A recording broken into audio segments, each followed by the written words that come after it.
Yo, what is up? Welcome to the Hangout. This is a live show that we do every Thursday at 7 p.m. We talk about comics. We hang out, we talk about comics, talk about movies, talk about whatever we want to talk about because we're just hanging out. So if you're watching us on the replay, I appreciate it. I hope you can join us next time. Like I said, we're live every Thursday night at 7 p.m. Eastern. I try to cut it off right at 8:30, if not sooner. So again, thanks for watching if you're on the replay. And if you're here live, shout out to you. Thank you so much for being here.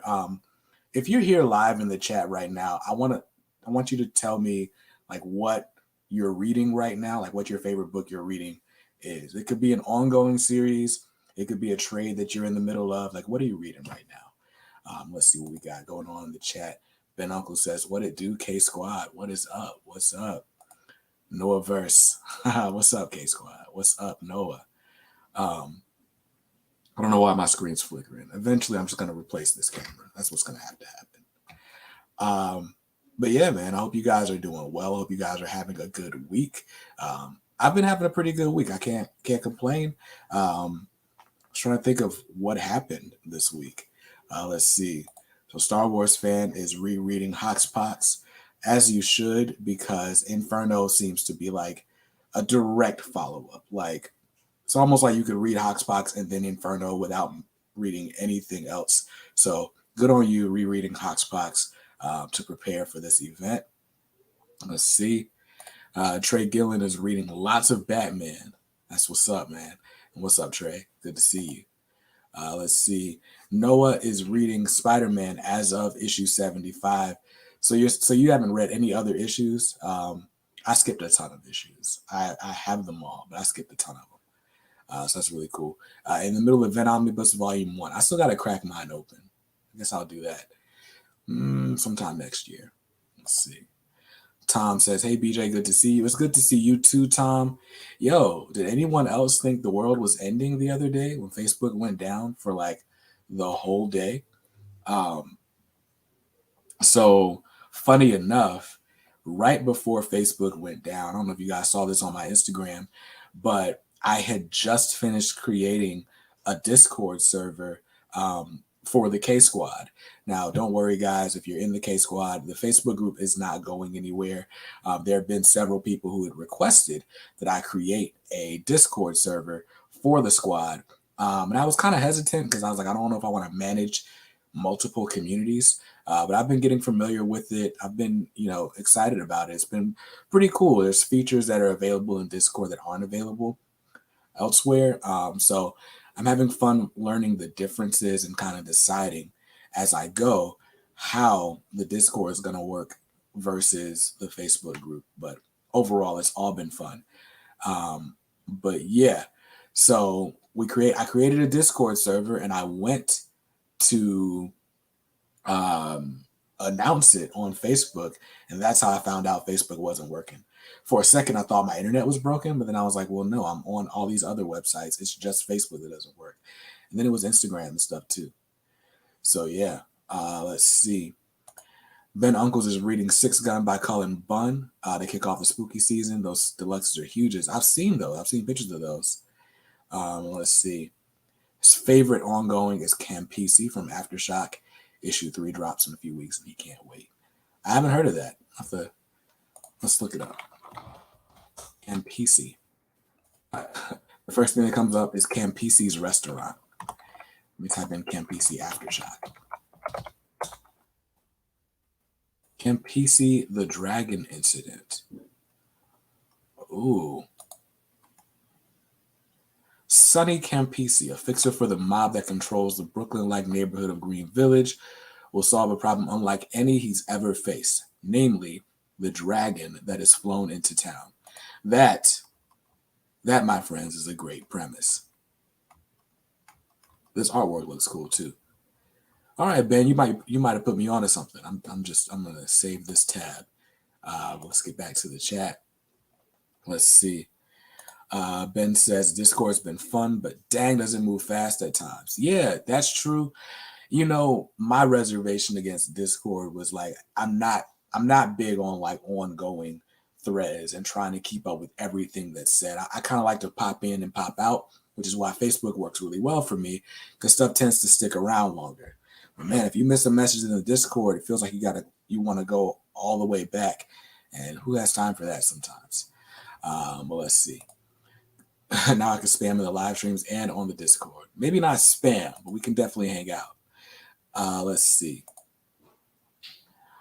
All right, so Noah's read all the previous ASM, but wasn't a huge fan of how it was going. Yeah, me either. I stopped reading it, but somehow forgot to stop buying it. So there we go. Let's see. Apparently, you can add a slow mode in Discord. I don't know if our Discord qualifies. We don't have a ton of people in there yet, but that can change. If you have been holding out, if you didn't want to join the K Squad because we were on Facebook, you were waiting for an alternative, you can join the K Squad on Discord. The link is in the description of this video.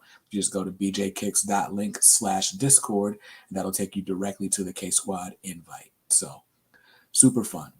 Let's see.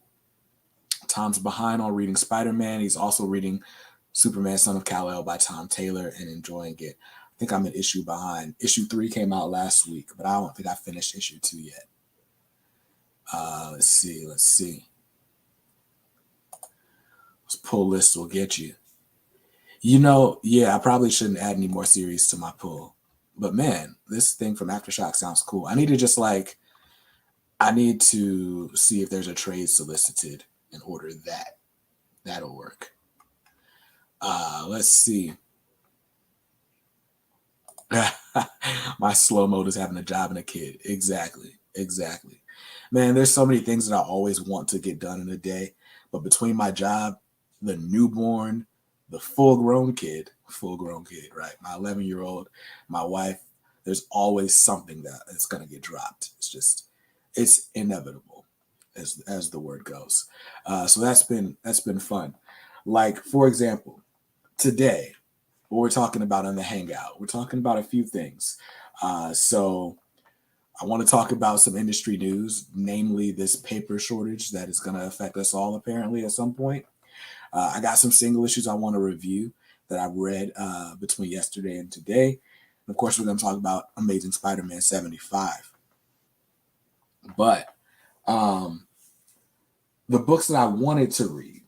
Now, you guys, if you saw my What I'm Getting video, then you know I didn't even buy a ton of books this week. I bought Batman issue 114. Just finished reading that. Bought Firepower, The Walking Dead Deluxe, Spider-Man 75. I love this cover. I was kind of torn between this and the In-Hyuk Lee, but in person, this was just the best cover. Dark Ages number 2 I got, and man, that's been really cool. And then I forgot about this. I bought this from the Ultimate Comics live show, but this right over here, this is Monster Kill Squad. This is from Bad Idea Comics, but as you can see, it is signed to me by Christos Gage. So very, very cool. Christos Gage, you may know his name from several titles. Most recently, Christos Gage did Batman Fortnite.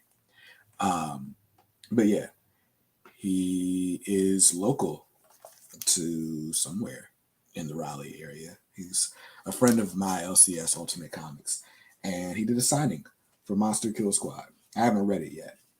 Also, The Lot is another Bad Idea comic. I haven't read most of the Bad Idea comics. Like, we had to buy them all in advance. So, yeah. Let's see. Star Wars fans got a question. He says, so the Walking Dead comics, are those reprints fully in color, or are they black and white like the old ones? No. The Walking Dead Deluxe is fully in color, and that is why I'm buying them. I never read the original black and white series. I wasn't a comics fan then. But not only do they collect the whole series in color, but there's a ton of extras. I mean, you can see there's letters pages, like a lot of letters pages. I think these are the old letters pages. But then there's also stuff from the script that didn't make it into the comic. We got variants in there.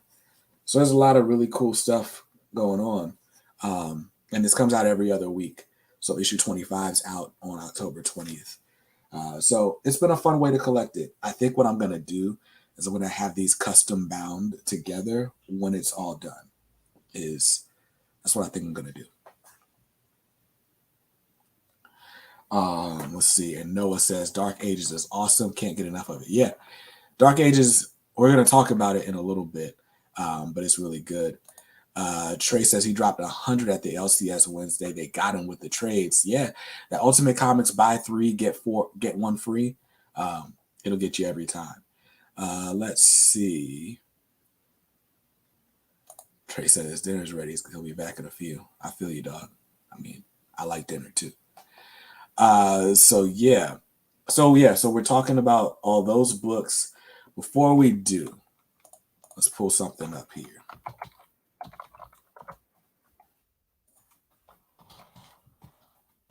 Either way, this is a great time for me to shout out the sponsor for today's episode.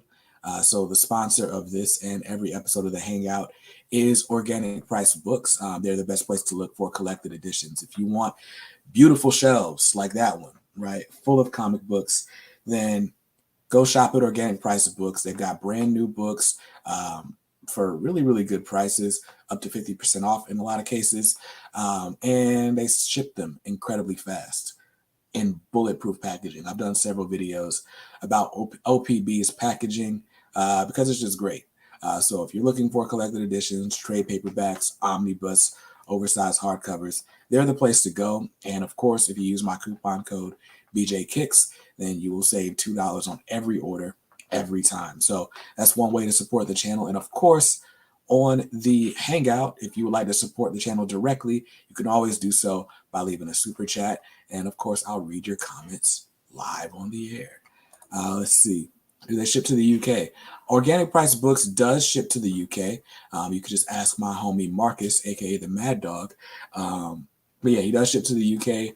I know the UK shipping can get expensive, so it's usually best to wait until you've got a few books that you want to buy at once to maximize on that shipping cost. Let's see. So real quick, I want to show you guys some news. So give me a second.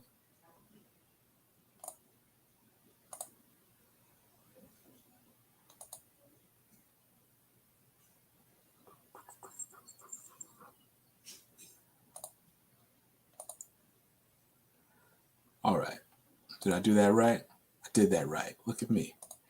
So here we are on Bleeding Cool, and this article people have been sharing with me all over social media, letting me know there's not enough paper in America for comic books right now. So basically, a bunch of publishers are reporting that they're experiencing supply chain issues, right?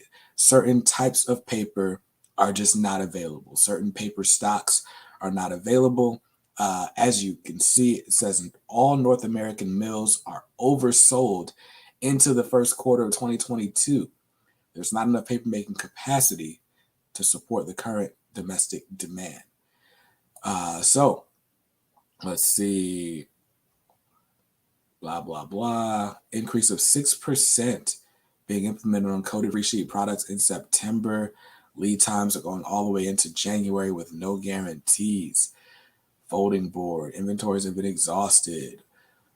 Corrugate plastics. First of all, this is like the most boring article in the world, unless you are a comic book fan and you know what all these pieces of paper, all these different paper stocks are. So, by the way, apparently Zavi's got a really cool sale going on right now. So you go to bjkicks.link/Zavi and see what they got for you. So yeah, I wanted to talk about this for just a second, not dwell on it for a long time at all. I just thought it was wild that like we could run out of paper, like of all things, paper. That's interesting to me. And you know, we've seen it. We've seen the effects. There have been several issues of comic books that have been pushed back several times. Like for example, I remember a few weeks ago I told you guys Black Cotton issue number 5 was coming out, and it didn't come out that week. It ended up coming out like 3 weeks later. Hardware season 1 issue 2, that doesn't come out until next week. It was supposed to come out like 2 weeks ago.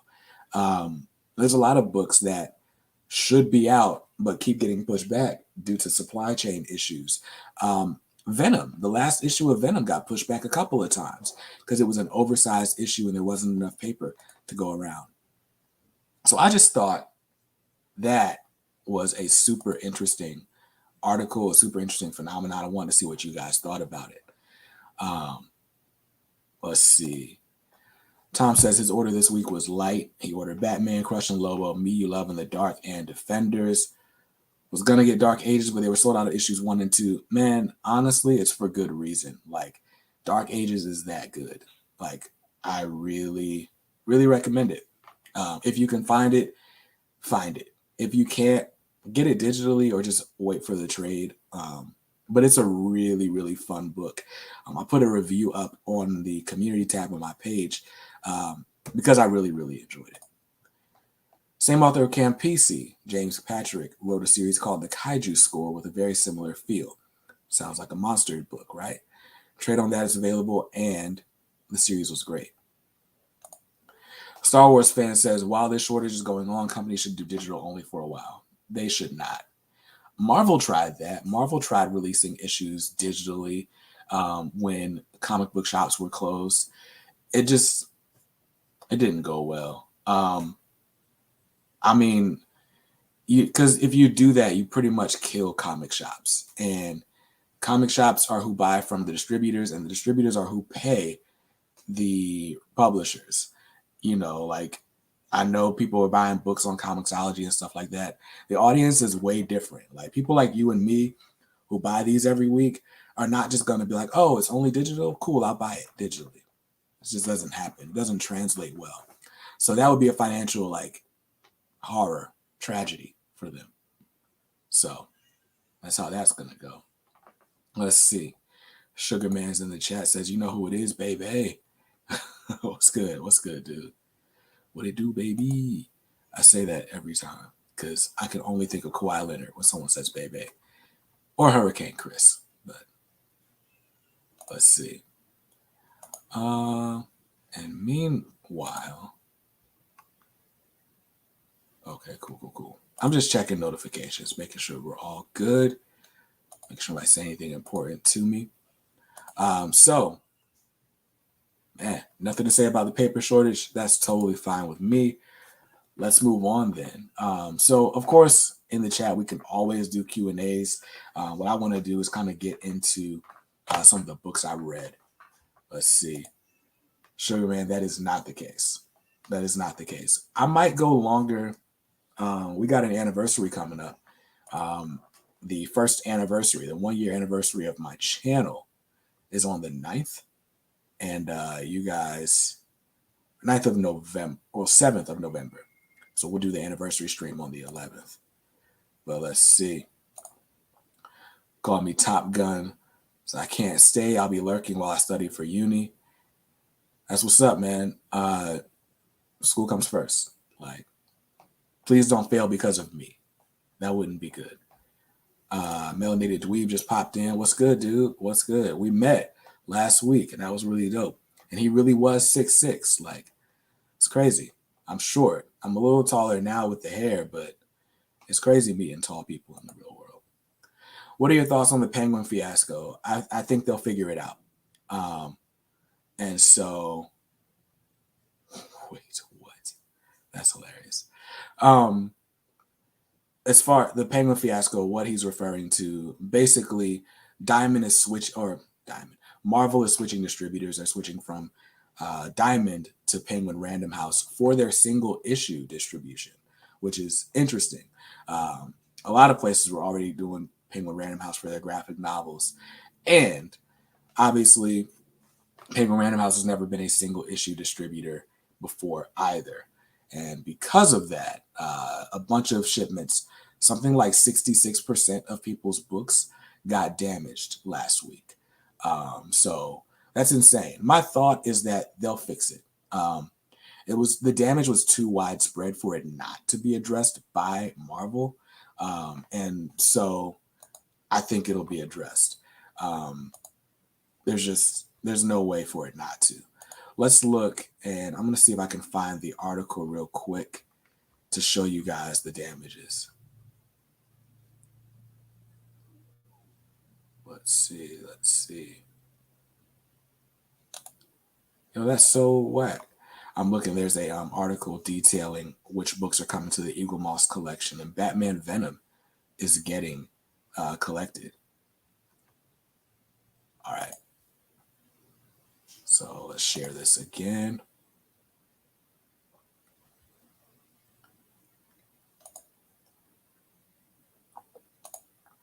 Boom. All right. So retailers report. Marvel Comic. That colon does not need to be there.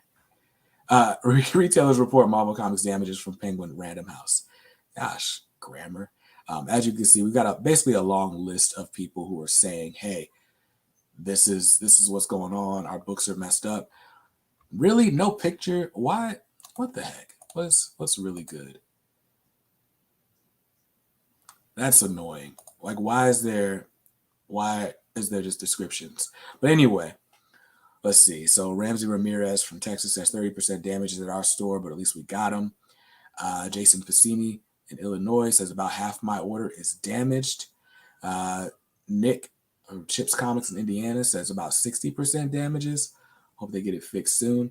So yeah, I mean, a bunch of people, like way too many to ignore, got damaged shipments in. But I think they'll get it right. Let's see. Oh, my bad. So the Batman Venom reprint, let me do this. Let me go back.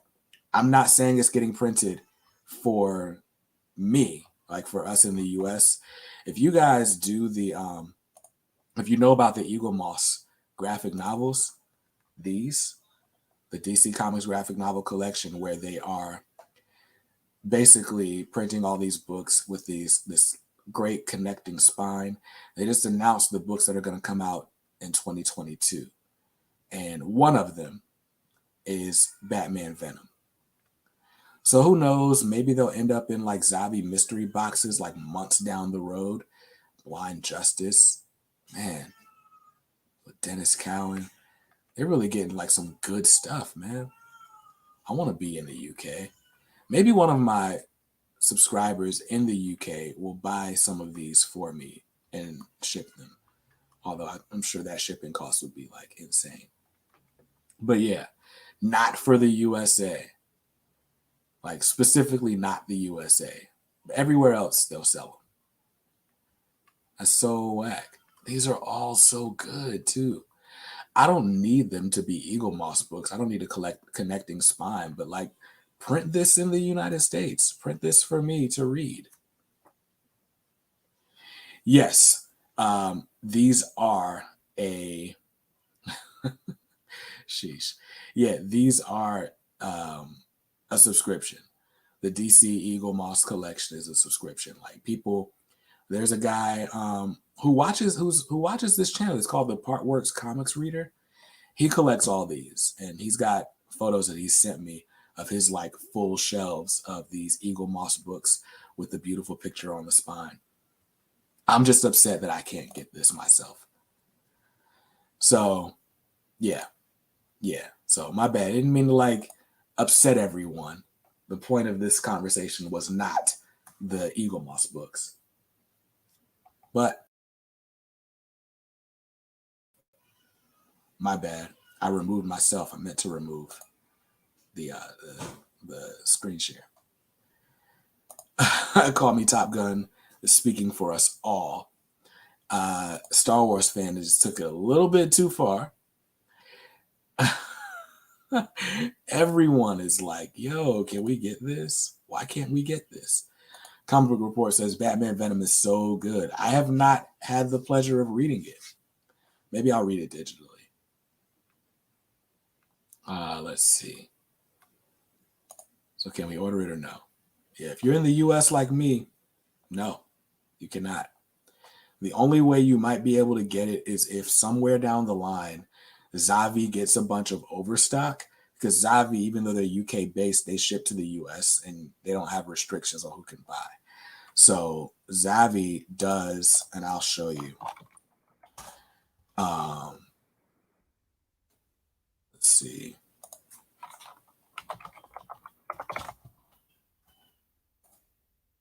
So Zavi does these. They do the graphic novel mystery boxes. And in those boxes, you can see on the cover, it looks like you just get a bunch of trades. But every time I've ordered, you get the DC Eagle Moss hardcover books. But they're usually like, you know, overstock books and so on. So like if I just type Eagle Moss DC Comics, of course that's not going to show the books. So let's do this. This is why shopping at Zavi is like, you do it, it's like going to Think Geek or whatever. Like you don't go there like just with a specific thing in mind. You just kind of go there and you see what you can pick up. But here's what I want to do. Subcategory books. Apply. So here we go. They usually get like these 1Z, 2Z books, like volume 33, volume 46, you know, like they get random books that you can order. You can't get them all.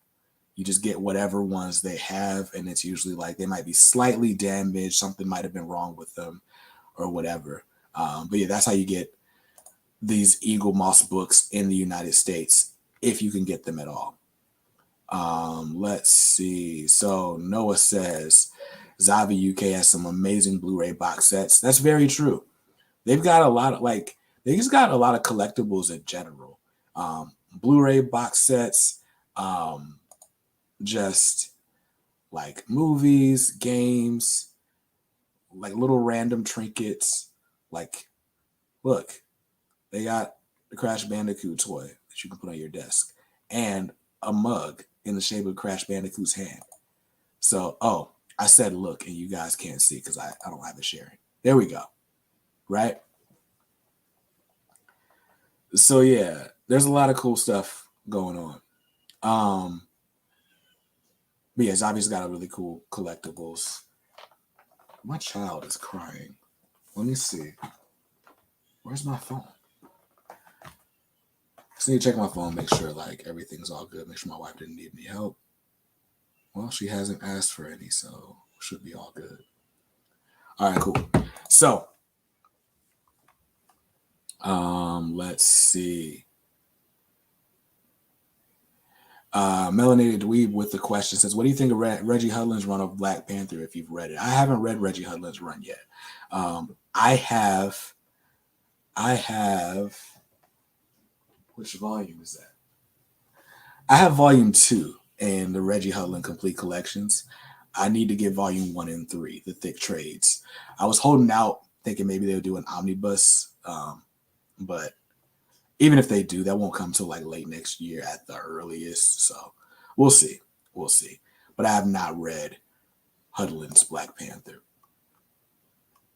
Let's see.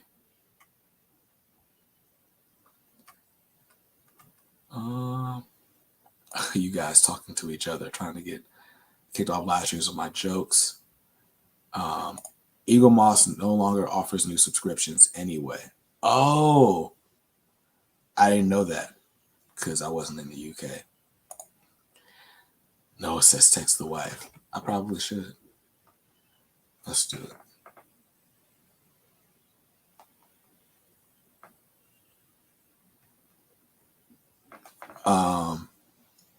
Call Me Top Gun says, go kiss your child. She got plenty of kisses before my stream started, and she'll get plenty after. Let's see. So, yeah. Very cool. So, yeah. So, we're 30 minutes in. Let's go ahead and jump into these comic book reviews. Just some quick thoughts on the books that I got a chance to read. So, first up, First up is Dark Ages. So Dark Ages #2 is out this week. And I hadn't read issue 1 until yesterday. I read issue 1 and 2 back to back. And I mean, I've already said kind of what my thoughts are, but if you liked Tom Taylor's Deceased, then you'll like this as well. Like, this is basically like Marvel's Deceased, except it's not zombies. It's just kind of another the world ended scenario. We're telling the story, in the future. Like we're telling the story in flashbacks, basically. And you were gonna slowly progress and see how this post-apocalyptic world unfolded. What were the fights that happened? Who was involved? How did your favorite characters die? Which characters that you didn't know were going to be your favorites will become your favorites? Like, this book is just really, really great. It's everything that I love about comics. Like, I just love a really fun, fast-paced, action-packed story that also has the potential to hit you in the feels. And Tom Taylor does that way more often than like anyone else that I've read so far. And so, very cool. Call Me Top Gun says Old Man Logan already existed. I haven't read that. But if Old Man Logan is like this, then I'm down. What I love about these types of books like this, books like Deceased, they are okay. My baby's just sleepy. There's nothing I can do about it. She's just gonna have to like cry it out for a second. But yeah, books like this, books like Deceased, they're ensemble books. And so in this book, we got appearances from Miles Morales. Just looking at the cover, we got Sue Storm, we got X-23, we got Peter Parker, and Peter and MJ's daughter, right? Like, so you just get like a bunch of people that you maybe wouldn't normally read. Like, I've never read Moon Girl and Devil Dinosaur, but they showed up big in issue 1, right? And so I really enjoy that, because reading books like this and like Deceased make me want to like explore other corners of the DC and or Marvel universes. And that's the thing that people like don't think about, or don't talk about, I should say. Marcelo says, hello. What's good, Marcelo? Glad to see you. Let's see. It says, I was in on Dark Ages when Iron Man hit that plane. Yeah.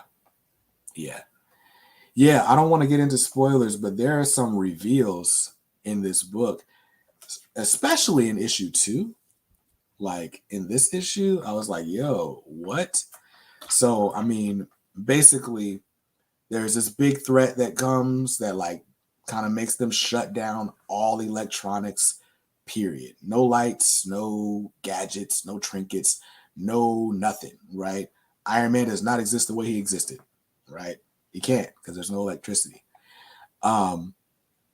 Between like the deaths that happen in issue 1 and then in issue 2, we find, because I'm thinking, oh, this will be just like DC. Like, we'll be like, oh, who got snatched out of the darkness first? Who died first? Who died third? Whatever, right? Well, issue 2, we find out that it's not quite that simple. And what we're gearing towards is like a showdown, a big fight. And it's just like, Marvel versus Marvel, right? It's just going to be fun. It's going to be fun to see who's on what side. It's not quite like Civil War, but it's just interesting. I can't really say a lot without giving it up. But Dark Ages #2, if you can find this book, I know for a fact that I bought the last A cover at Ultimate Comics Raleigh. That's how popular this book is. So if you can find this book, buy it. It's really, really good. It's one that I would recommend buying digitally if you can't find the physical copy, because that's how good it is. So let's see. Melanated Dweeb says, I just ordered volume 1. I need to stay off eBay. Yo, you know what? I'm pretty sure. You know what? Since we're sharing the screen, let's see. I believe this is in stock. Yeah. So you can still tell anybody I told you. You can still find all 3 of the Huddling Complete Collection trade paperbacks at instocktrades.com for 42% off. So about $25 each after you pay the taxes and whatnot. So yeah, I need to get volume 1 and volume 3. I have volume 2, but I haven't cracked it open at all. But yeah, so that's the thing. Let's see. Star Wars fan will pick up the trade for Dark Ages. Let's see if that's solicited yet. I'm going to pull up League of Comic Geeks and see.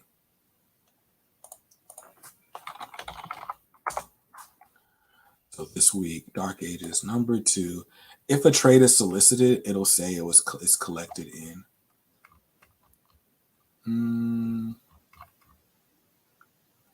Yeah, no, they haven't announced the trade yet. I'm sure it's coming though.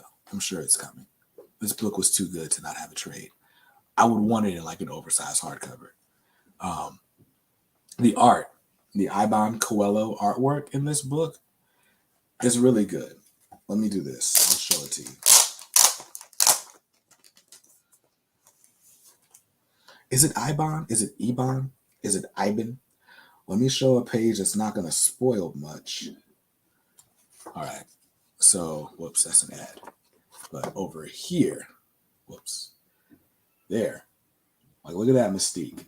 You know what's interesting? Like, reading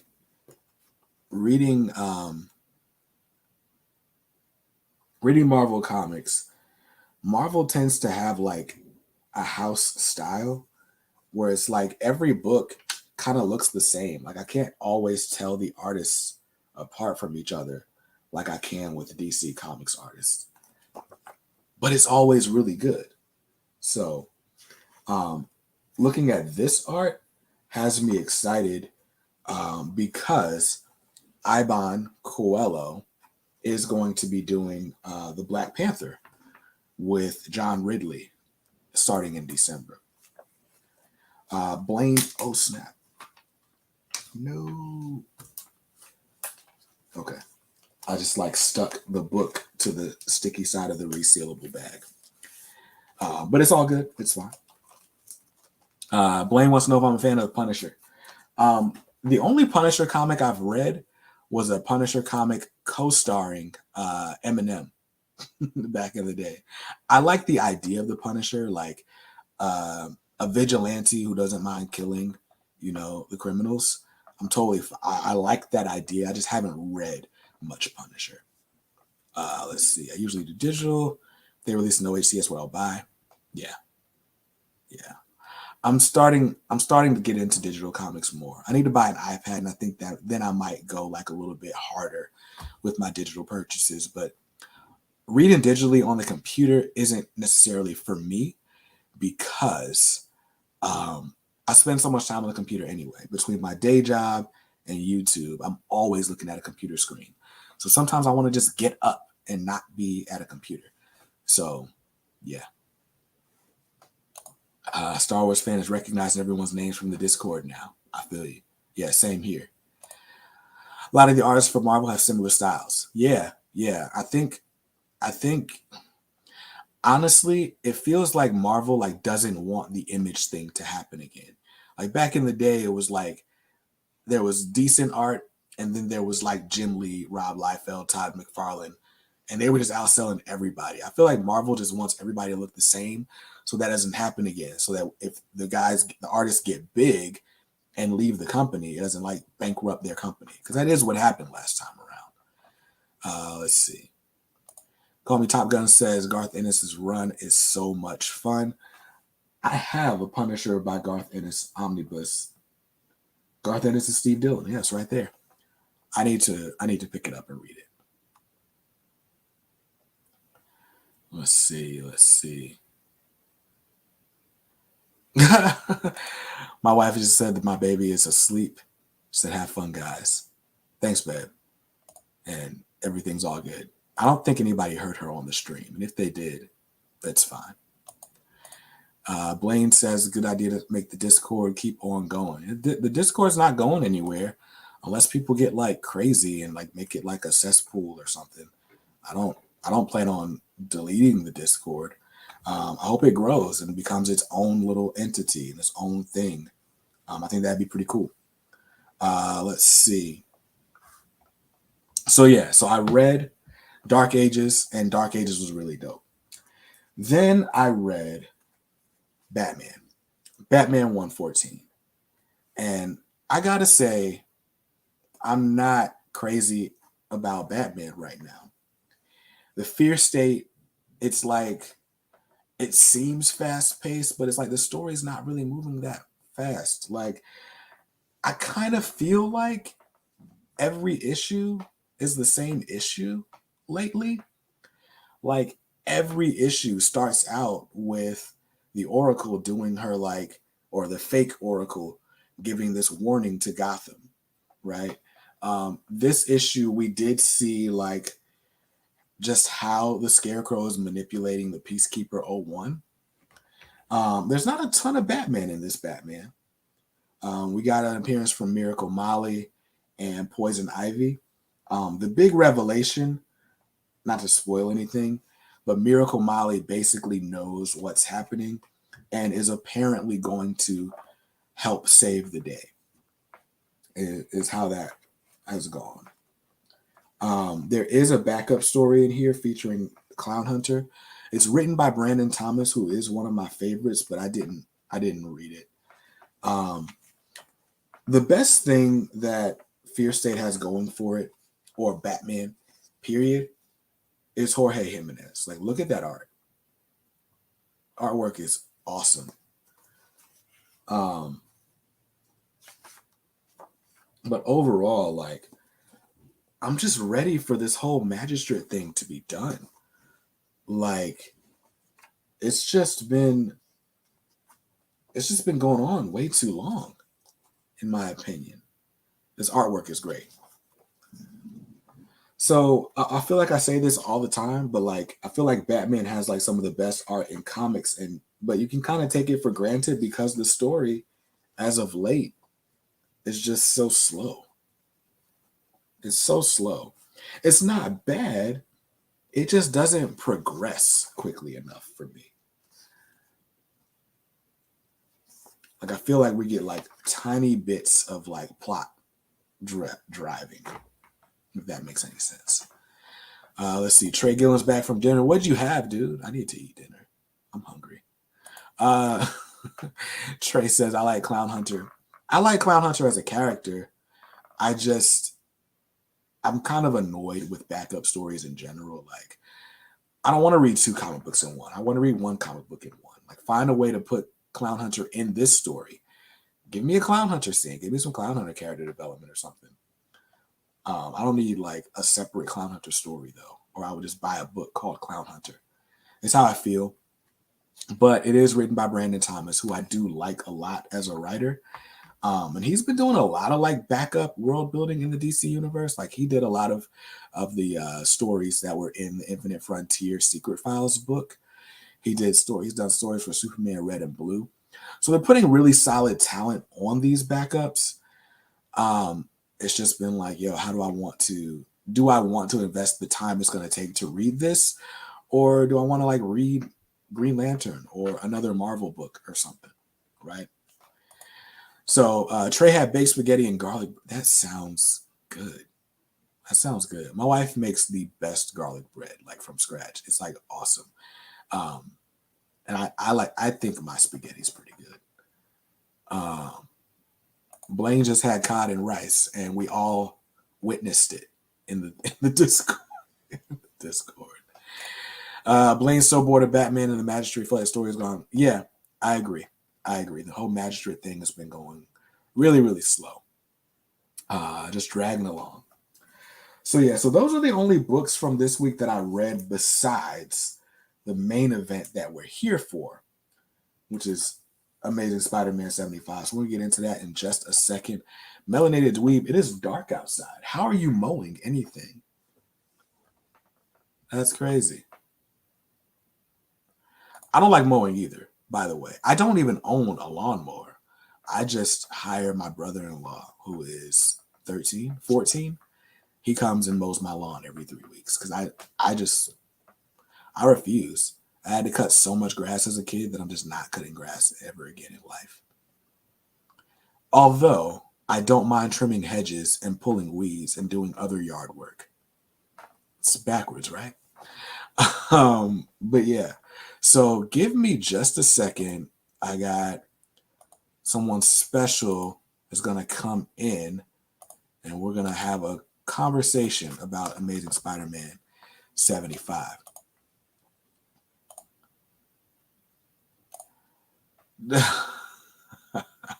This dude says, don't lie. You go out there with scissors and cut it blade by blade. Not at all. Not at all. Melanie, yo, I'm sure you look ridiculous to people who cut grass like all the time. Like the dude next to me is like the traditional, like New Balance, khaki shorts, polo shirt. Let me go mow the grass. You look crazy to that dude, I'm sure.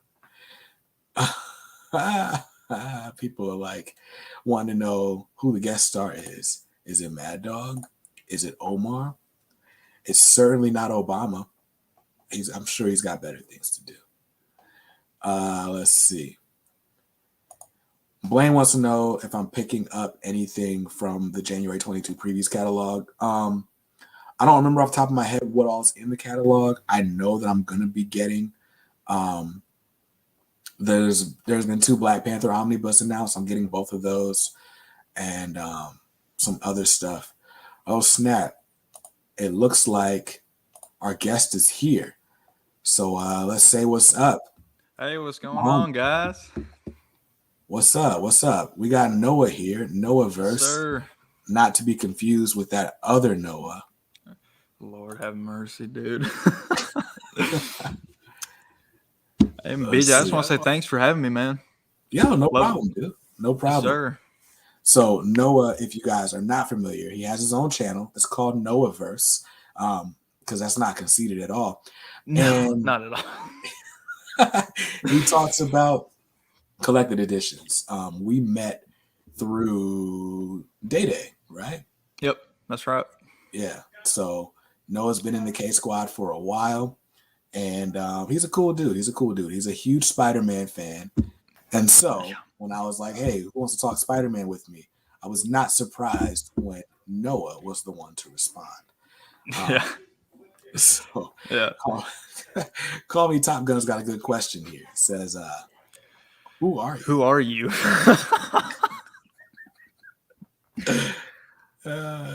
I'm just one of BJ's friends that does YouTube just like he does. That's it. Right. Trey's a little bit happier to see you. Yeah. Somebody recognizes me. That's fine. Right. Yeah. What's up, Trey? Melanated dweeb would rather watch paint dry than cut grass. I'm literally never cutting a single blade of grass again in my life. I probably shouldn't say that. I'll probably end up cutting grass 2 weeks from now. Yeah, 2 weeks from now, you're gonna be out there cutting. You're gonna go, I should have never said nothing. Listen. Here's how it goes. If I don't buy a lawnmower, no one can make me cut grass, and so I don't have a lawnmower. I gotta edit my lights here. This thing is so bright, dude. Holy crap. Yeah, man. Yeah. There we go. I think that's a little bit better. Is it? You're glowing right now. Dude. I can't tell, bro. What is? Dude, I'm telling you. You would think I'd have this figured out.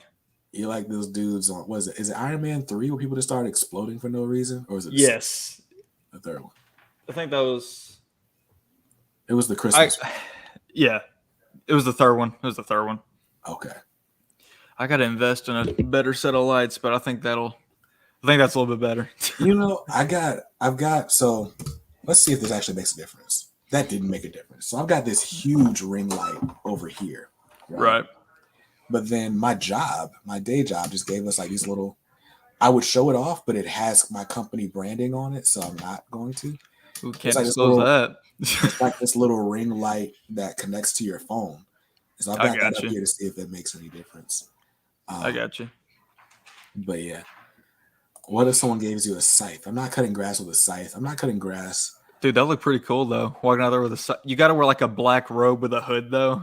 Yeah, I got that death metal Batman. He's got a scythe. Oh yeah, for sure. Action figure. Yo, Dave Cerrone, the library kid. What is good? I'm glad you're here. Good to see you. Yes, sir. Hit that thumbs up. Dave's been supporting the channel for a minute. I've seen him in the comments for like ever. He's also in the K Squad. He sells books. He buys like books and slabs them and whatnot. Like he's got. Oh really? What was it a set of? He put a set in the K Squad. I don't know if anybody bought it. I know what you're talking about. I can't remember what a single book was though. I remember seeing that post. It was like a full set, and they were all slabbed. Anyway, if you're looking for books, chances are he might have something that you're into. So hit him up. But yeah, so we're here talking about this book right here. Yes. Amazing Spider-Man 75. First of all, which cover did you get? Because there were a lot of covers. So I don't get to go to my LCS during the. I'm sorry if you hear my dog just like stretching over there. Anyway, so I don't get to go to my LCS till Saturday because I work a 9 to 5 and my shop closes at 5. So I pre-ordered. Yeah, it's weird. It's weird, dude. Anyway, so I pre-ordered. Oh, my bad. Ultimate Comics Raleigh, they open early and close late on Wednesdays. So normally they're hours like 11 to 7. On Wednesdays, they're open at 8 a.m. and they don't close till 8 p.m. to give everybody time. Sheesh. But yeah. So I got the cover that you have right there. Okay. That's the Patrick Gleason exclusive, right? Yeah, the Patrick Gleason. I mean, technically, this one isn't exclusive because I mean, all the retailers could open order it. Right. I don't know if he did like a Virgin. He did I know it was through previews, like you know what previews is, I'm sure. Yeah. He did one where you could like pre-order one that was already graded at a guaranteed 9.8. But the thing is, if you pre-order that, it comes directly from it comes from CGC and then it goes to previews, so you wouldn't see that book for a few months probably. Yeah. So yeah. You know, I've always been curious about the Dynamic Forces. Dynamic Forces sells graded books. Oh, right. Yeah. And they sell them through the previews catalog. I've been curious to get one, but I'm also like, none of the books that I've seen are really books I care to have slabbed. Yeah. But eventually, I'm going to like send some books off to the CGC. I'm just so nervous about sending off my books and like not getting a grade I want. Like the only book I really have that would be worth something is Ultimate Fallout 4. Right. It's like it's a catch-22. The longer I wait to send it, the more it's going to cost to grade it. If it is. Yeah. Yeah. So I probably should just go ahead and do it, but I'm so nervous. It also depends on like what subscription you get, like what tier. Like they have like the normal associate for like $25, which that gets you access to everything. But like if you do the premium, it's like $150, but you automatically get $150 credit. So gotcha. Yeah. So I have a few books that I want to send, but I don't have anything major. I don't have no Ultimate Fallout 4, that's for sure. So yeah, I got a few I want to send in. Yeah, I got the Static Season 1. I got a couple of those the team variants. Oh yeah. And I got 2 of the one per store. Oh really? Black and white variant of the team variant. Oh yeah. I wanna send one of those in. I want to send in the Dennis Cowan homage cover they did with the orange background. Right. But other than that, like even the books that I want slabbed, they're not like valuable books. Yeah, they would just be for like your personal collection or whatever. Yeah. Exactly. You could do they do like pre-screenings and you get to pick what grade is like the lowest. Yeah, but you got to send 25 books to get that though. Yeah, that's I was about to say it's a minimum of 25, and I'd hate to send something in and do like a 9.6 minimum and then get all of them back and none of them made it. That'd be the worst thing ever. It'd save you some money though. It would just take you 8 months to get them back. Yeah, it is a longer process for sure. So we'll see. So Trace says we have an awesome LCS, soon to be 4 stores. hate when someone has an LCS doesn't cater to their needs. Stay open until 6 so no one can read. Yeah, for real. So, how often do you buy books digitally just so you can say you read them on release day? So like I did Amazing Spider-Man 75 because like obviously I couldn't go get the physical copy, so I bought it digitally so I could read it, simply so I could review it. So yeah. Gotcha. Cool. So I guess I'll give like a bit of a synopsis, right? So first I'll talk about like where I've been with Spider-Man. So you're like a Spider-Man super fan. So even though you didn't like the run, you've been reading the run. Yeah. I figured I'd stick with it, you know. So I started collecting Spider-Man, Nick Spencer's Spider-Man at issue 36. I think that's the one where Peter is like fighting off like the green robot things or something on the cover. I think so. There's been so many covers and variants, dude. It's like so I know Tony Daniel did the cover, and I was like, oh, I like Tony Daniel from Batman, and so I was like, I'll buy this Spider-Man issue, and so I picked it up. And I remember not liking it. I don't even remember what happened, but I was just like, this isn't for me. I kept picking up Spider-Man. I got into there was a story arc where J. Jonah Jameson had started a podcast. Yeah. And that issue was fun to me. Yeah. There was a storyline where it's like Boomerang and Peter Parker were roommates, and somehow they ended up taking in Gog as a pet. But there's this whole storyline with like Gog and this tablet and some other stuff. Yeah. And I was like, I don't know if I'm just more of a fan of like the classic, you know, Spider-Man going out and doing his thing, you know, fighting villains and whatnot. I felt like this storyline was just kind of all over the place. Like, yeah. Oh goodness, yeah. So ironically, where I fell off the run was where most people said it started to pick up. And that was like issue 45 or so, where they did like the Sins Rising. And I fell off really just because all of a sudden they started putting out Spider-Man books like every week.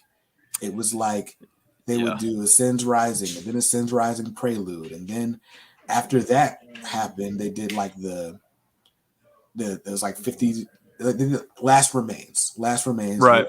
And it was like they would put out, you know, Spider-Man 53, and then it would be like the next week it'd be 53.LR, and then 54, and so on. And it was just like I was already not really liking it, and then they just kept throwing out so many issues that just turned me off. Like I was like, I don't want to read this much of a book that I don't like.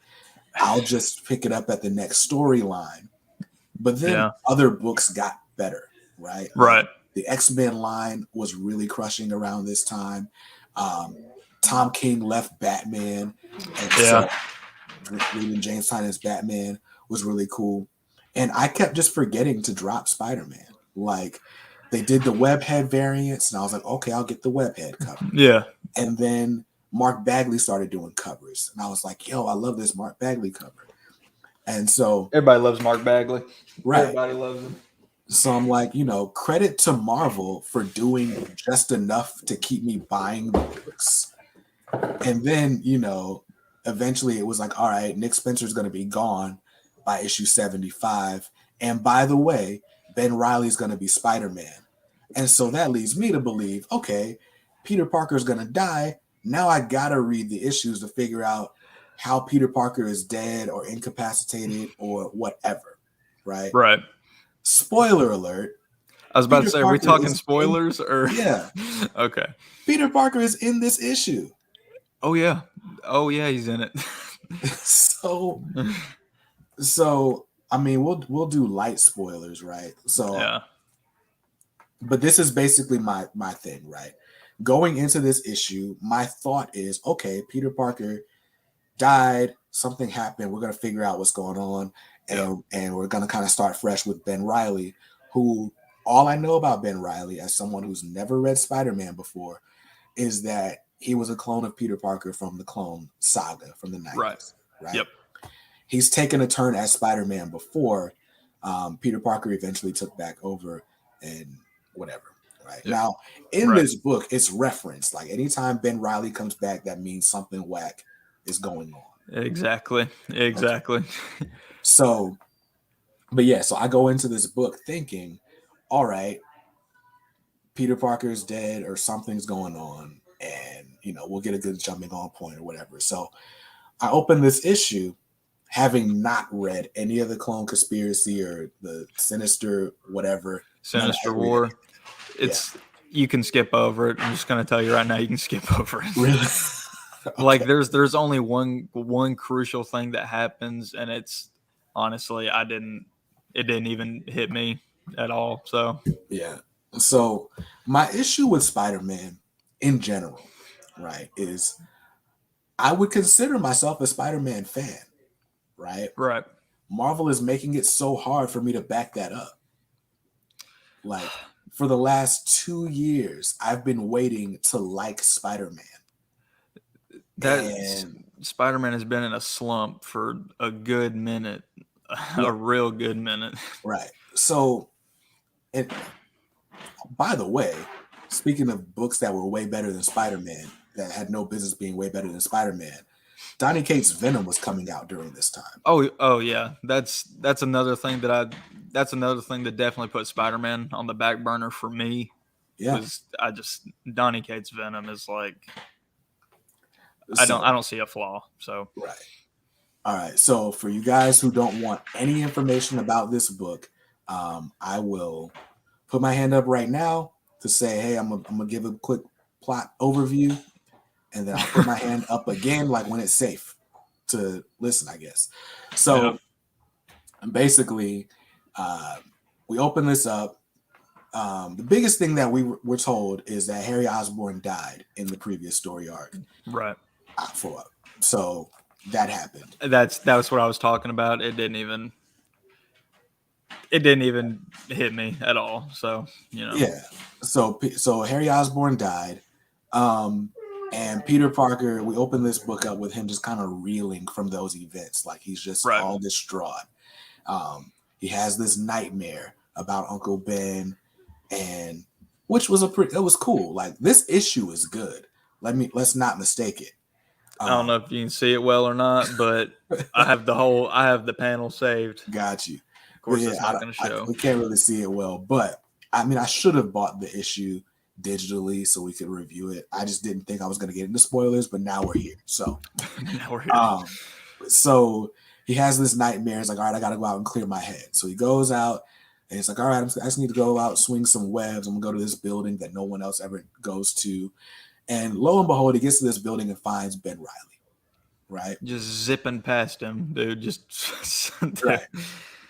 Oh my gosh, man! And honestly, I don't really need to get super deep into plot points to drive home the point of this issue, right? Right.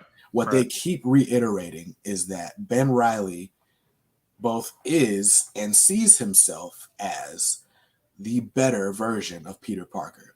Yeah. He's got a better suit. And he's kind of like one step ahead, or at least a little bit more prepared than Peter is in any given situation. They run across some villains together. They're called the UFOs, and I basically see him as like a Sinister Six knockoff. Right. That's what I see him as. Yeah. So they run across this pack of villains, and this is where we get to see Ben Reilly in action and Peter Parker in action together. Briefly. And it's like, and the tropes, right? Now granted, this is my first time reading Ben Reilly, but what they're saying or what they're insinuating is, okay, Ben Reilly is Peter's clone, but he's also like literally Peter's clone. So if Peter Parker thought of a joke, Ben Reilly thought of that joke too. Yep. Like if Peter wanted to do one thing, Ben wanted to do that same thing as well. And I'm like, that's kind of weird. That's not exactly what cloning means. Like you would still have your own personality. Yeah. So if you I don't know if you'll end up getting them, but the Clone Saga Volume 1 and 2 Omnis, if you go and read those, they play a lot on that, how they're always thinking the same thing. They're like this, just they're linked up. Okay. Which is really cool to me. But like, I agree with you. That's not really how cloning is done, I guess, but it's still cool.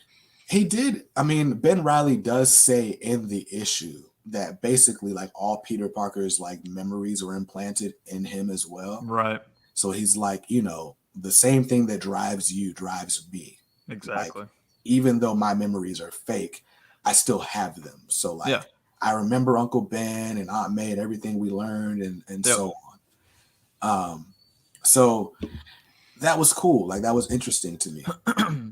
My gripe with this issue isn't even this issue. I liked it. I like this issue a lot. So here, basically, I'm coming off of like feeling sour about Spider-Man. Right.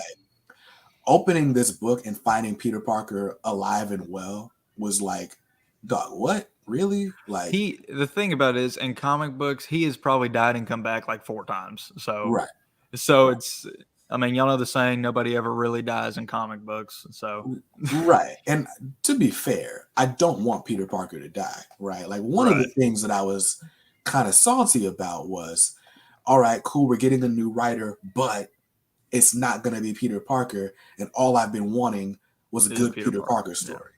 Yeah. So I'm not salty that, you know, Peter Parker is not dead. It just made me feel like I was misled and that I got 50 issues of a book that I don't need to read because nothing consequential happened. That's really what's got me salty about the book. But so in this issue, we learned that the Beyond Corporation. So apparently, and this is another problem I have with Spider-Man. It seems like everything I read about Spider-Man is like a reference to some Spider-Man story from ages ago. Yeah, they tend to do that because Marvel sees Spider-Man as like the most popular character, which in a way he this darn light, dude. In a way he is, but I guess they expect everyone to have read everything that there ever was of Spider-Man, and not a lot of people have. Like I got into comic books about a year ago, around the same time you did. I just so happened to read as much Spider-Man as I could. So, I mean, that's they do that a lot. So, got you. So, let's see. We all love good. I was about to say we hadn't even been looking at the chat. Honestly, there's not been a lot happening in the chat. I think they're all engaged listening to us, which is great.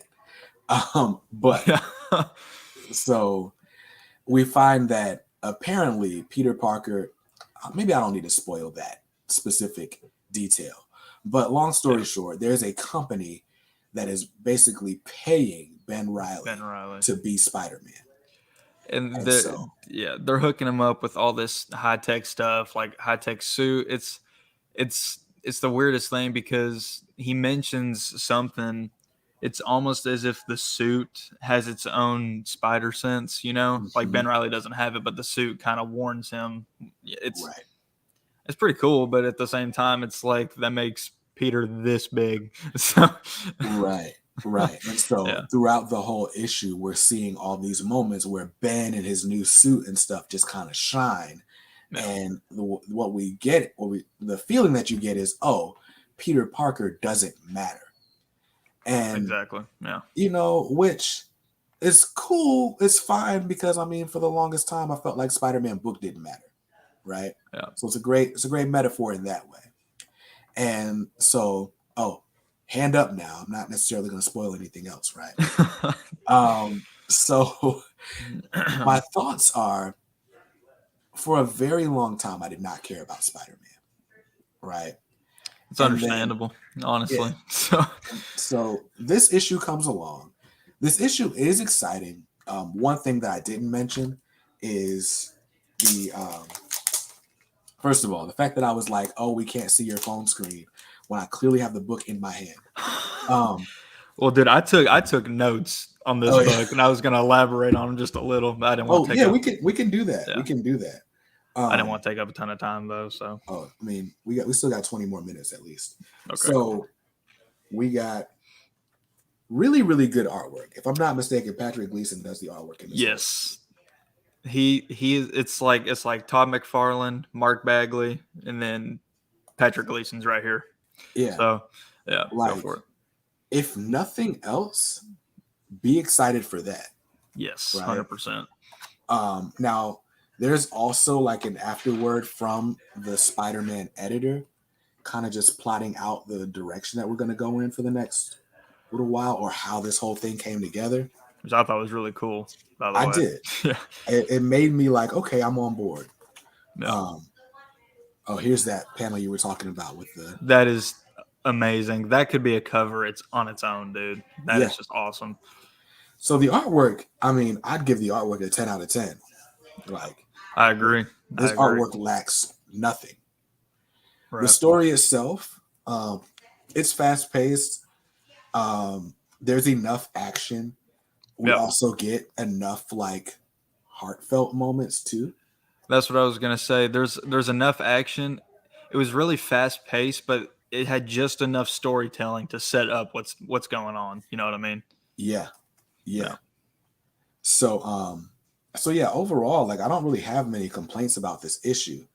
And what is set up here, right? If my thoughts and my feelings had been, oh, I don't really care about Spider-Man, right? Peter Parker, by the end of this issue, feels this big. Yeah. Like he clearly feels insignificant. And so if what we're getting out of this is a reason to understand why Peter Parker is important, then I'm all in for that. Right. Because I feel like for the last year and a half, I've needed a reason to care about Spider-Man. Yeah. And that seems to be where this story is going. Like Peter Parker is going to have to prove why Ben Reilly is not the real deal. Why he's the clone, you know? Right. Yeah. You got to show him who's boss. Exactly. So, I mean, you took notes. What were your thoughts? What things stuck out to you? I'm curious because you're like a big Spidey fan. So this was my first dive into Zeb Wells' writing. I know Kelly Thompson wrote a little bit of it too, but like I said, I think for the amount of action that was in it, there was enough storytelling to set up the plot. Well, the plot that we know. I really liked that this issue kind of how it was talking about what happened. I'm no spoilers, but what happened, in the past storyline and how he's still coping with that. Yeah. Which is, I really like that. And there's a part where he talks about having to move forward after that past is brought up. And I really liked how it captured. I feel like this issue really captured the willpower that Peter Parker possesses. Yeah. It did that really well. Like we already talked about, it puts Peter Parker in an extremely vulnerable state for sure. Yeah. And then just to top everything off, this book releases 3 times a month, and I'm stoked about it. See, that's funny, right? So, because I had the opposite reaction when I found out it's going to be a 3 times monthly book. Right. And I think that was just coming off of, all right, we're already doing this basically 4 times monthly with Nick Spencer doing the Sinister War and Spider-Man at the same time. Like, it was just like, I felt like so many books were being thrown at me. And I don't know if I want to read Spider-Man every week, but I like this issue a lot. I like what they're setting up. The only thing that I'm kind of like wary of, they did announce in this book that there's going to be a Ben Reilly Spider-Man series that is set in continuity, but if I'm not mistaken, set in the past. So it's perfect for someone like me who doesn't know as much about Ben Reilly. Right. But it's like, okay, so I know I'm going to add that to the pull list. And then I'm going to add 3 Spider-Man books a month to the pull list. Right. And I also know that they're going to be doing these random anniversary issues along the way because we're creeping up on issue 900 in legacy numbering. Exactly. Yeah. So, like, basically, by New Year's or somewhere close to that, we'll be at issue 900. And I'm thinking that by the time we get to issue 900, Peter Parker's going to be back in full effect. I hope so. Obviously Peter Parker's, I would say widely considered the Spider-Man, I'm a huge Ben Reilly fan, of course, but, Love Peter Parker, dude. Yeah, one thing I was surprised to see going into this was how many people are Ben Reilly fans and were like, okay, I'm down for this because I want to see Ben Reilly. He's a really his origin is really cool. How his name came about and everything is really cool. So, Word. yeah, I'm excited for you to get into it. Is basically what I'm saying. I can't wait for you to get into it. And you're saying that, I mean, basically required reading is just the Clone Saga 1 and 2. Do I need to read the Ben Reilly Omnis 2? So, I wouldn't even say Clone Saga Volume 1 and 2 is. I wouldn't say it's a necessity. Mm-hmm. I mean, obviously you can pick up a trade paperback and it would give you a rundown of what all's going on. But Ben Reilly Volume 1 and 2, those are kind of like him doing his own thing. I mean, it's still really cool to read, but good luck finding Volume 1. Holy crap! Unless you want to spend $300 for it. Got you. Yeah, but got you. Really good stuff. Let's see what the chat's got going on. Yeah, we need to. Yeah. Sugarman always likes Scarlet Spider. Oh, hold on. I actually have an issue where you can keep talking. I gotta find it real quick. Cool. It looks like people are wanting us to stream longer than the hour and a half that I allot for these things. Right. Which, I don't have to go to work in the morning, but I still have to live with my family. Right. So let's see. I will plan for a longer stream. Like one of these, it probably won't be the 1 year anniversary stream. Well, that one might go 2 hours. But how about this? When we hit 5,000 subscribers, I'll commit to a 3-hour stream. The 5,000 subscribers. Okay. That'll be a 3-hour stream. I mean, I'll be there 100%. I mean, plus I've been preparing for the 5,000 subscriber giveaway since we hit 1,000. No, really? There's going to be a lot of prizes. There's a lot of stuff that's going to happen when we hit 5,000. So gotcha. I'll probably need all 3 of those hours. Let's see. Sugarman says, I think everybody loves Peter and the clone characters, just not the way they went with the story. Yeah, so Clone Saga Volume 1 is meh. Volume 2, for me, is where it really hits the ground running. Mm-hmm. It's just Volume 1 just sets up a lot of stuff. So, obviously, there's not a ton going on. But whoever it was that said the Spider Kane, this is like his first appearance in the Web of Spider-Man title. Okay. I just thought it was pretty cool. Is that the one you just grabbed at the con? No. Oh. Those are they're back there. Okay. So let's see. Blaine wants to know what your favorite run on Spider-Man is. So I have 2 for 2 different reasons. So the first one is from the moment Todd McFarlane took over all the way up until the end of Maximum Carnage. So essentially the Spider-Man versus Venom omnibus. Okay. And then I know not everyone is a huge fan of it, but I love John Michael Straczynski's run on Spider-Man. Okay. Yeah. They definitely took some leaps of faith with that one, but I loved it. So I have JMS Volume 2, and they're finally going to reprint Volume 1, so I'll be able to read it. Dude, I'm hyped up, man. I've been told that that's it's between that and Roger Stern are the best jumping in points. I got Roger Stern back here, actually. So yeah, I got Roger Stern. I got the Todd McFarlane. I got JMS Volume 2. And all the rest of my Spider-Man is Ultimate Spider-Man. I got Miles Morales. Both Miles, and then I just got Spider-Gwen, which I literally only bought Spider-Gwen omnibus for that Todd McFarlane homage. Oh, dude. The thing about that cover has probably been recreated, I want to say 100 times at least. Yeah, they just did it.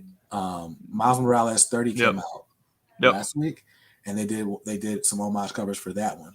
Between that one and the Spider-Man 300 cover, I feel like those get homage every other month. Did you see where they came out with a oh gosh, that glare is terrible. They came out with it's one of those custom statues where they recreated this pose. I did not see that. It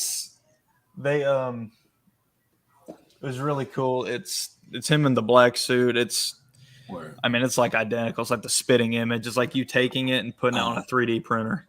That's interesting. Yeah. Trey's listening and playing with toys. That's good. Nice. He says the Stern Spider-Man is out of stock. Dang. Really? Like everywhere? I don't think OPB has it. I think you're right. I don't think OPB has it. I would definitely try and stock trades though. I don't know if Cheap Graphic Novels has it or not. Let me see. I'm running quick searches real quick. What Roger Stern coverage you get? I stuck with the standard, believe it or not. Oh, really? I had both covers. You know, I was given the option of both covers. Yeah. And I gave away the direct market variant. Oh, the one where he's unmasking Hobgoblin? Yeah. That's the cover I got. Yeah. Yo, Omni Nation in the building. Omni Nation is late, sir. Dude, that's what I'm saying, bro. Let's see. So I think you're right. Yeah, OPB appears to be sold out of the Roger Stern Omnibus. Is it sold out or like on back order? No, it's not on back order. It's sold out. Oh, wow. I'll hit up JP and see if there are any more in stock at Diamond, if he'll put it up for back order. Absent that, I can tell you that In Stock Trades does have both covers in stock right now. I was about to say it can't be that hard to find right now. There's no way. At least they're saying it's in stock. You know, with In Stock Trades, they do the overstock, and you get an email 3 weeks later like, "Oh, my bad, we actually don't have that book." Day knows you can all have about your money that. back if you email us, and then we'll send it back to you in a couple of weeks. Like that does happen. So hopefully it happens way more often than it should, for sure. Yeah. Trey Gillen says Maximum Carnage is his favorite Spider-Man run. Yes, dude. It's top notch. Zach says, I've been thinking of ordering a Spider-Man by Todd McFarlane collection on OPB. The main draw is McFarlane's art and the fact that Hobgoblin is in it. So there's two omnis that are in stock right now. There's the Amazing Spider-Man by David Michelini and Todd McFarlane, which is where you get like the introduction of Venom and, you know, basically all the classic Todd McFarlane stuff that people think about. And then there's all the good Todd McFarlane stuff. The good Todd McFarlane. Then there's Spider-Man by Todd McFarlane, which collects those 15 issues that he did right before he left to do Spawn. Yeah. And that stuff is dark. I got the first trade, which is called Torment. Yeah. And I couldn't get through it. It's a lot, man. It's like, honestly, I consider that Spider-Man by Todd McFarlane Omni not the amazing one. I honestly consider that just an art book, because that's if I were to get it, that's what it would be for. Yeah, and I mean that's honestly that's why I read Spawn, right? Like right. That's why I read anything Todd. That art's nuts. It like looks, holy crap. It always looks good, but the story was rough. So if your main draw is the art, then sure. It's a less expensive Omni than a lot of others, so I can see the draw. It is also a thinner book. It's only 15 issues. But if you have the option to get the Spider-Man, the Amazing Spider-Man by David Michelini and Todd McFarlane, I have read a lot of that, and that is like that's here. Spider-Man by Todd McFarlane's here. Unless we're talking art, then they're like maybe here. Like it's a lot of good stuff. And like you said, you know, it's the not necessarily the birth of Venom, but his coming about. So right. It's really good stuff.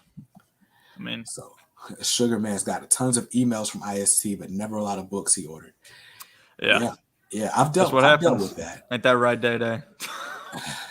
Dude, he's so tore up about it. It's hilarious. What did he order? He's just been talking about how he sees everyone else's posts about them having issues, which is making him make the full switch to OPB. I don't think I was supposed to announce that. I think that was him supposed to do that, but oops. Where we at? Hold on. Here's what we can do, right? Boom. Hey, there you go. Everybody can make the switch. That's exactly right. Everybody can make the switch. Use the coupon code BJKicks at Organic Price Books. You'll save $2 off any omnibus that you want to order, including The Amazing Spider-Man by David Michelinie and Todd McFarlane, including Spider-Man by Todd McFarlane. Let's see. Blaine got this first storyline for like $6 at his LCS. That's a steal, bro. Where are my trades? Hold on. That's some good stuff you're reading right there. Like some of my favorite stuff, dude. Where's I have some other stuff in here I was gonna. So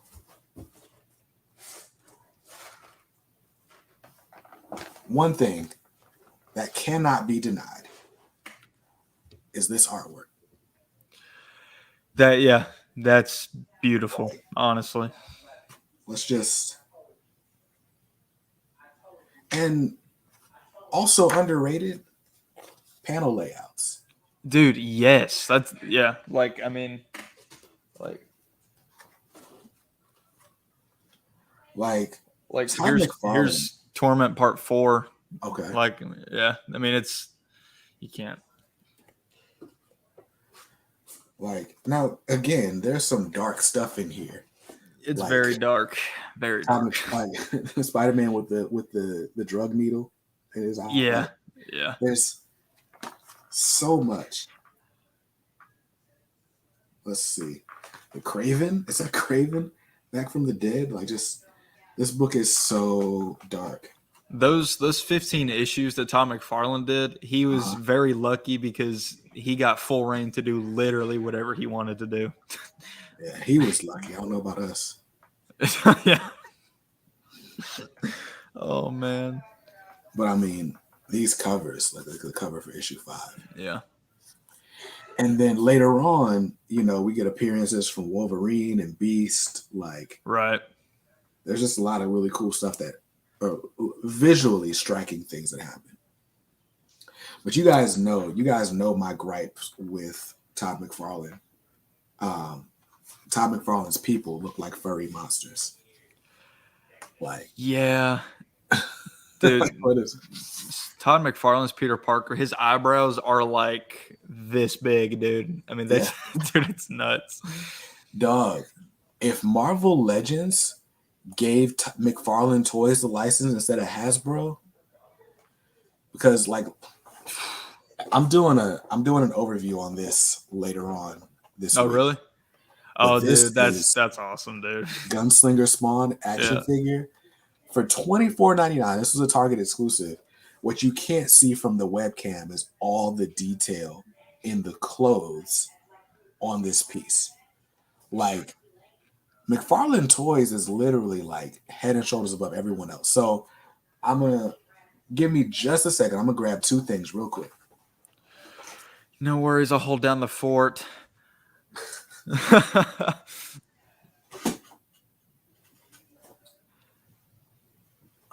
Dude, Trey, how big is your McFarlane collection, dude? You don't want to see Trey's McFarlane collection. I'll tell you that. He said he was sitting there organizing them. Dog, Trey's toy collection in general is just insane. He's the one that got me started on these stupid toys. Now, like, my house is getting full. But anyway. So this is the Damian Wayne. This is the McFarlane Toys Damian Wayne. Like the detail in the hair, the laces on the nuts, boots. Dude. You can't really see it, but there's like different material for the red part than the yellow part on his costume. Like, that's cool, man. And this was $24. I think this was $19.99. I don't think it was even $25.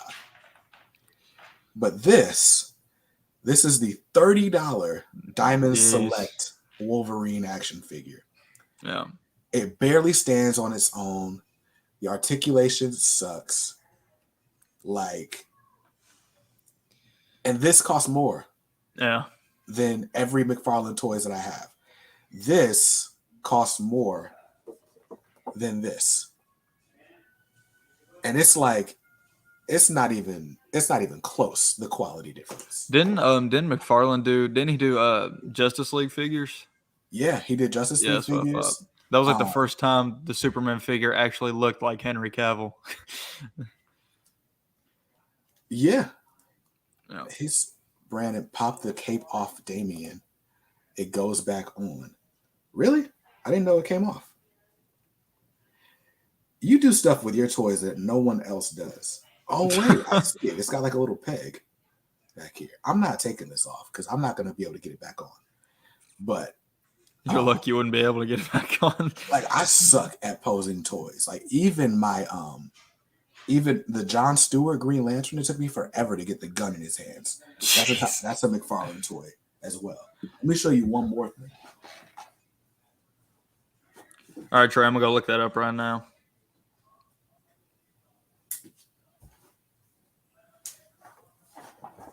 So let me give you a quick follow. Oh yeah, Toyamic Displays. Yeah, he does. He's got these dioramas and like all this stuff. Did he put his Instagram up here? Yeah. Dude, I love TMNT, dude. That Casey Jones is crazy. So this is the McFarland Toys Batman from Death Metal. Oh, dude, I saw that. Holy crap! Now the Bat Cycle was separate, and I think the Bat Cycle was like $30. But look at this. First of all, look at the cycle. Like the detail on that is ridiculous, dude. Yeah, yeah.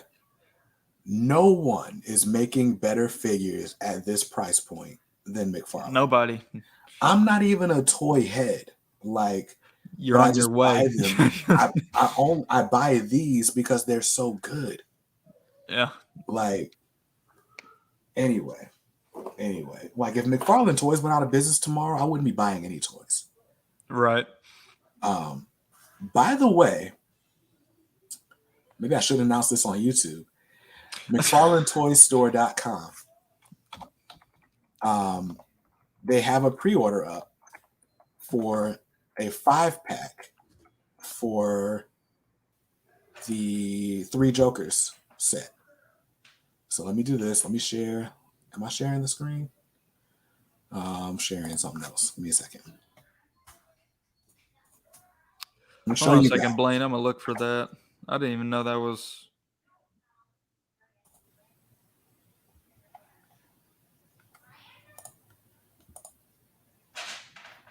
You can get all 5 of these figures. Batman, Batgirl, the Red Hood, and 2 Jokers for $85. Pre-order. Now, I don't know where the 3rd Joker is.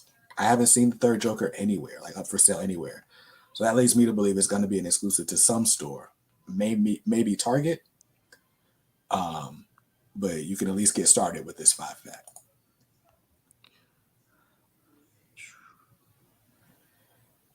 Trey says, bro, that's a deal. I got them all individually. Yeah, like, and McFarland Toys didn't pay me to do this, so I'm going to take them off the screen in a second. But. Oh. What's up? Yeah, Blaine, I'm probably going to have to get that. Hobgoblin and Green Goblin. He was talking about the Marvel Legends Hobgoblin figure. Oh, yeah. Oh, so the 3rd Joker is a Walmart exclusive. Wait. Yeah. 3rd Joker is a Walmart exclusive. He went ahead and ordered it. I need to go ahead and pre-order that too because I do want all 3 Jokers. Dude, jeez. At Walmart, the Marvel Legends Hobgoblin is $240. Dude, what? Let me pull this up. Let's look it up. Type in Marvel Legends Hobgoblin, and it's going to have a link for Walmart. Now, you know that, like, what you call it? Walmart has, like, third-party sellers just like Amazon does. So right. So I hope that's what it is. Well, I don't know. Well, so what's the difference between this GameStop one for $22.99? Comes out in January. That one doesn't have as much detail as the other one. Oh, word? Okay. Yeah, if you look, there's not a lot of scales on the blue parts of his suit. So let's. Oh, okay. I see what you're saying. Yeah. Yeah, this ain't the one. This is like the one to get for your little brother. Yeah, this ain't it, man. All right. So then, Oh, the Hasbro Pulse Hobgoblin. Is this it? No, that's not the one. No, if you click on that Walmart link that was at the very top, that's the one we're talking about. Oh, like I know it's $240, but that's the one. Got you. Like you'll be able to see the detail. Why does it keep? Oh, okay. So it kept opening in a new tab. I was trying to get one to open in the same tab so it'd be sharing. But here we go. Yeah, dude, look at that thing. Holy crap. That's pretty cool. That's pretty, It's not $240 cool. Yeah, definitely not. What is this, like a 13-inch figure or something? It's only 10 inches tall. Why is it so much? I don't know.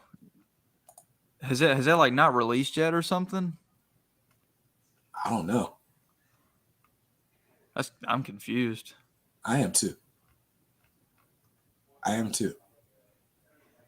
Star Wars fan said Toys Central in the UK has one of those for $300.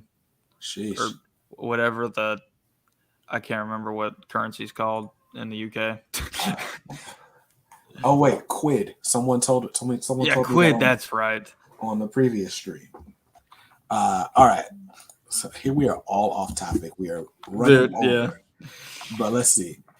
Trey said to go to Big Bad Toy Store. And let's just type in Hobgoblin. That's not the same Hobgoblin. Marvel Premiere Collection. That's a statue. That's not the. That looks awesome though. But cool. Moving on. I mean, this costs less than the action figure. I mean, obviously you can't pose it, but the pose looks pretty dope though. That looks pretty cool like that. Oh, dude, it's got. So that's kind of like it's kind of like an homage to, the cover where Hobgoblin's splitting his suit down the middle. Yeah. That's basically what that covers. Two pieces of the suit in his hand. Yep. That's dope. Cool. Imagine you get that graded at a 9.8 and have that statue to display next to it. That'd be awesome. That'd be cool. There's your man Ben Reilly right here, right? Yep. There's so many different designs for his suit. Word. I really like the one that they had in ASM 75 when the spider's kind of offset to the side. Yeah. I like that too. Look, we are just going over. We are so deep in the weeds here. I don't let's fix this. All right, let's see. Sugar Man, that's the original. Trey says it's not released yet. That may I hope that's not going to be the actual price when it comes out. So the first one that we looked at came out a few years ago. This new one is a re-release with the painted on scales. I gotcha. Trey said, I got y'all comic dudes talking toys. Listen, man, I didn't build out this room with like the idea of displaying toys. So I don't have a lot of room to even put a toy collection. So I'm kind of limited. I know I want those 3 Jokers, and that's going to kind of replace a lot of the stuff that's on top of my DC shelf. But beyond that, I don't know how much farther this whole toy thing is going to go. But I don't know. I mean, Mcfarland keeps putting out really dope figures, and he's got a DC license, and I'm more of a DC head than anything else. Right. So it definitely doesn't work in my favor, but hey. And they're so cheap. They're $25 at the most. Yeah. The hardest part is finding them in a store. But right, if you can find them, it's crazy. You wouldn't believe that there's that many of a crazy fan base like that just buys them out. You know what I'm saying? I don't feel like there's that many people. I feel like people buy every one that they see. Is what I feel like happens. Kind of like with sneakers. Yeah. But then also like at this price, like something like this that I know is exclusive to Target, that I know people are gonna want. It's only $25. Like I can easily buy 4 of them and flip them for like twice that. Right. Exactly. The same day. So as a speculator, this makes more sense in my mind than going and buying 5 issues of ASM 55 and hoping it keeps its value and doesn't get damaged on the way home from the shop. So I see why the toys are hard to find. Like, listen, these are cool. Yeah, who would spend the money getting all 3 of the ASM 55s? I have no idea. I have all 3 of them too, but I got them all on cover price. I got them Well, all. so did I. This it was weird. So I got the first one, the black and white one, and then the black and red. And then it was the weirdest thing for the blue one, the third, I think that was the third printing, right? Yeah. For some reason, I found myself at a Great Escape comic shop. I don't know if you have those or not. It's one of those comic shops that if they find anything good in a collection they buy, they put it behind the desk and they put it in a collectible bin, and it's like $45. They was trying to sell it to me for $25. I was like, I'll give you 10 at the most. And he was like, all right, that's a deal. Okay. Yeah, I mean, they milk those covers. I'll tell you that much. Oh yeah, for sure. I was most excited about the blue one because it looks Carolina blue, and I'm a Carolina fan. Yeah. But honestly, like I'd rather just buy. If I had just a little bit of money to spend, I'd probably rather buy a toy than a limited variant. Yes, I do need to shout out the NC Underground Toy Collectors group on Facebook. That is Trey's group. And I put out a call. I was like, yo, because I kept seeing people post this Gunslinger Spawn toy. And I was like, man, I want it because I ended up getting a Spawn slab for free. Somebody sponsored a video and I got the slab. So I was like, okay, now I want a Spawn figure. People have been posting about this Gunslinger Spawn. Let me get that. I put out a call and they didn't respond to the post, but they messaged me privately and was like, yo, I saw one of those at this Target in Wake Forest, which is like literally 7 minutes from my house. You got people looking out for you, man. I'm telling you. First of all, I won't say what I did. I left my house like immediately though, and went and grabbed this in the middle of the day, and I almost didn't see it because somebody had like hid it behind something. But anyway, I got it. And I was really excited because most people didn't have that experience. So all that is thanks to the toy group. And that's the kind of the power of community. Is what that is. But look, guys, we're late. I don't have to go to work in the morning, so I've been kind of loose on this stream. But let's see. Let me make sure there's nothing else. Nothing else in the group or nothing else in the chat that really needs to be highlighted. A comic book novice. The currency is called pounds. Yeah, a quid is like when Americans say bucks. That makes sense. I gotcha. Yeah, okay. So what's a shilling? Is a shilling like cents, or is that a whole different country? You're about to make my brain explode, dude. Trying to process all this. Listen, when I have people from the UK on the stream, I have to ask all the questions from like every nursery rhyme and random things they made us read growing up. Let's see. NECA Danny comes up to Ralph's shoulder.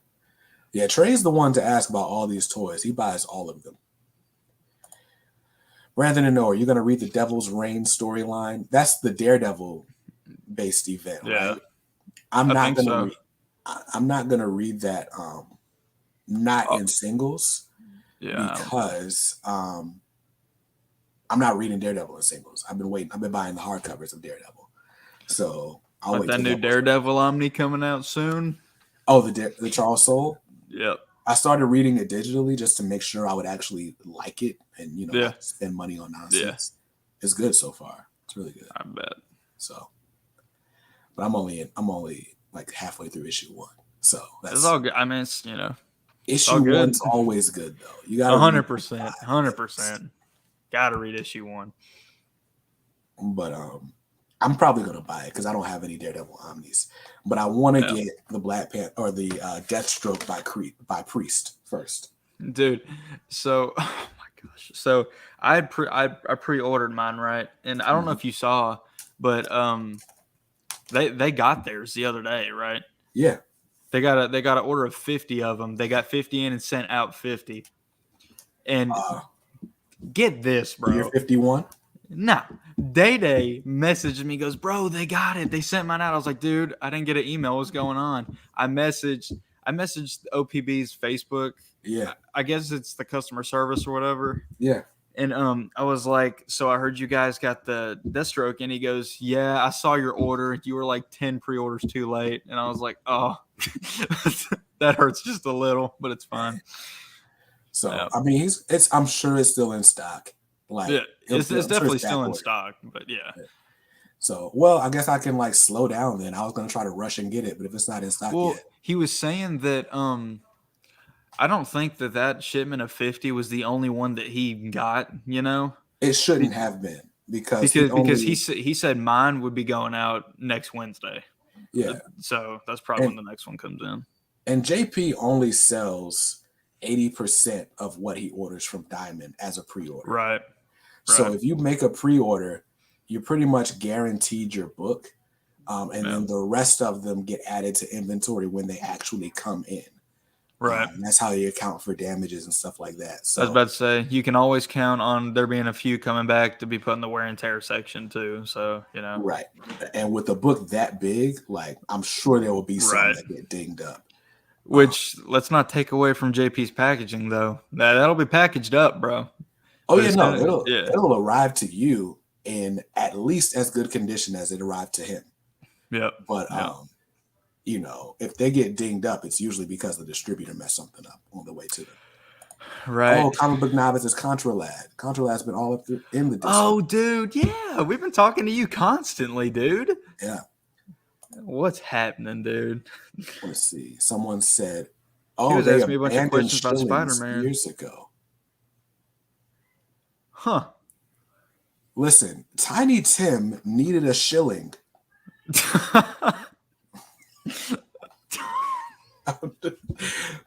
Like, are you like ruining my childhood? Like, there's like shillings don't exist. Like, what? And now the Easter Bunny's not real either. Hey, now don't joke about that. All right. So, yes, Star Wars fan, your name is the same as well as your avatar in the Discord. Is that Chewbacca? Yeah. It's him smiling. All right. Well, before we go, you have any final thoughts on Spider-Man 75? Is it a recommend? Like, 100% say it's a recommend, whether you're a Peter Parker fan or an upcoming Ben Reilly fan. Like, I definitely think you're going to be a Ben Reilly fan by the end of it for sure, if they do it right, which I think they will. I definitely recommend it though, for sure. The art's great.